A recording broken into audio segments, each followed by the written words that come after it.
This is the best way you can farm pancake stacks inside of Grow a Garden. So starting off, one of the first things you are going to need is the basic recipe we're going to be using for this tutorial. So one of the main things to note is the best recipe I have come across is very, very straightforward. And the first thing you're going to need to obtain this is going to be a coconut tree. Now, one of the main things to note is we're going to be crafting this. Now, this does change depending on whatever the craving is, but I consistently get big like milkshakes out of it.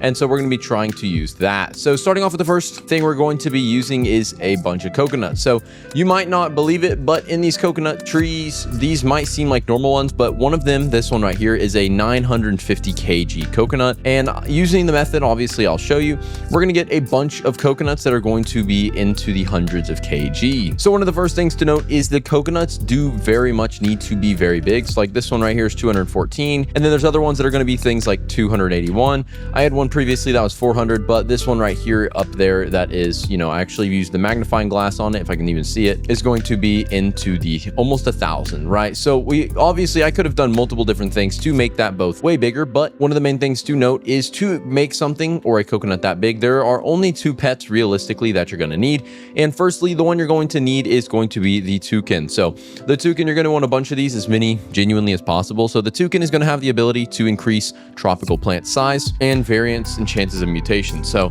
that doesn't really matter, but what we're looking for is the size. Now, the next thing to note is if you do have a pancake stack already, this is going to make it way easier. But if you're wanting to grind these, since I don't think they stack, but it is kind of a bit of a flex to have a ton of them, I'm trying to get a bunch of them. But one of the main things to note is obviously the more you have, I believe they actually do affect, because as you see, all of them are chilling in this general area. So what we're going to be using is all of these pancake stacks. So one of the main things to note is the toucan does obviously have a pretty good passive for this, but that doesn't mean it's the only thing we're going to need to use. And that's when I'm going to tie into the next one is going to be mooncats. Now, obviously, if you have never heard about this pet or you already know where I'm going with this, this has a really, really overpowered ability to whenever, obviously, it'll sleep, there will be a little circle around it.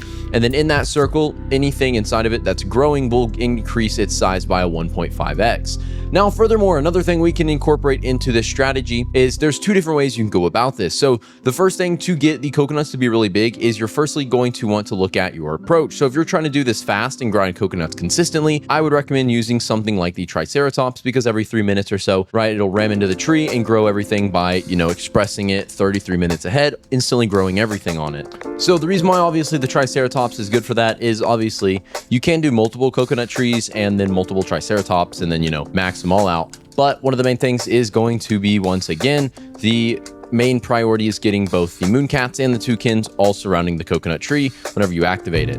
Now, the next thing you can go about doing it is the second format for getting big coconuts, which is going to be the sprinkler method. So obviously, when you do the Triceratops, right before it's, running to hit the tree, you can quickly place down like a master sprinkler or a grandmaster sprinkler, or every sprinkler. If you have someone else helping you, you can just quickly put all of them down. That'll make this really, really big and even better. And that's how I got one of them to be nearly 1,000 kg. And that's pretty much one of the main focuses. But alongside that, you do want to make sure though that you have all of the mooncats and toucans surrounding the tree. And that's really just the main priority. Now with the sprinkler method, what you're going to need to do is before you load in, other people can actually see when the mooncat lays down. So they can tell you if you're in with a second person doing it with you, they'll be like, okay, join in now, right? The toucan is near it and all that, it's laying down. And that's when you need to do join in, right? You'll join in, you'll get hit with your garden crew while you're offline, and then you'll get hit with the growth, and then everything will be affected by the mooncats and all that, which will both bypass, the time growth, and they'll all be affected. Now, one of the main things to note is the person with you can also even go as far as putting down a sprinkler, which then once you join in fully, it'll apply the sprinkler to it, and it'll be really, really big. Now, the next thing we're going to need for this basic setup is furthermore, we're going to need bone blossoms. Now, obviously, if you don't have bone blossoms, you can substitute them with a bunch of sugar apples. And I think really only sugar apples are the only ones that work. You can do sugar apples or if possible, a elder strawberry, because once again, these ones are pretty decent, I would say, since they are really high prismatic. But once again, sugar apples probably just going to be more of the common ones you can get.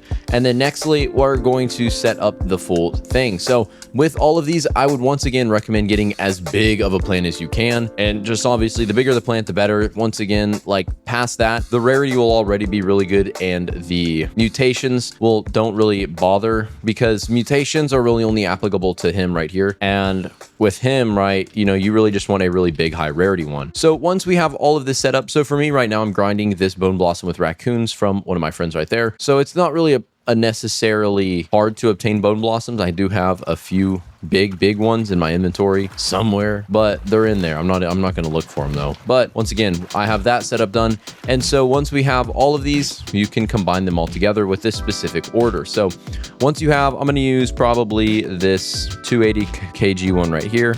And then I'm going to find my big bone blossoms. Now, I don't think this is the big one. I think, yeah, this is the big one. So this one, let me find the other one. There we go, that one. And then where is the big coconut? So, here it is. Boom, put it in. Get going. It should be around 1 hour 6. If it is even further, like way bigger, it's going to be way further past this. For me though, obviously the bone blossom I'm contributing has a ton of mutations on it. So I'm going to get that and then boom, get a big smoothie, not a milkshake. Mess that wording up. And then bam, this thing is huge. So this is what we're looking at. I'm actually going to walk out just so you can see how big this is. I don't really know. Here, let me find the normal sized one that we're probably going to be looking at. So a normal smoothie is not going to be this big. That's for sure. It's going to be like just something small you hold in your hand. This thing, on the other hand, is huge, right? And it's covered in mutations. Now, it would be a waste to give this over to the food tester. So what we're going to do is obviously give it over to the crispy NPC. So whenever we come on over here and we're going to say, try this food that I cooked for you. Obviously, if you gave him spaghetti, right? Or yep, boom, instantly pancake stack. And we also get mochi mouse, mutation, fried spray, a bunch of more divine rarity ones. And then we're just going to go through and get a ton of all the other ones. But that recipe is most likely going to continuously gain you all of these. And I don't want to waste your time, but that's pretty much it for the video. If this helped you out, make sure to leave a like and I will see you on the next one.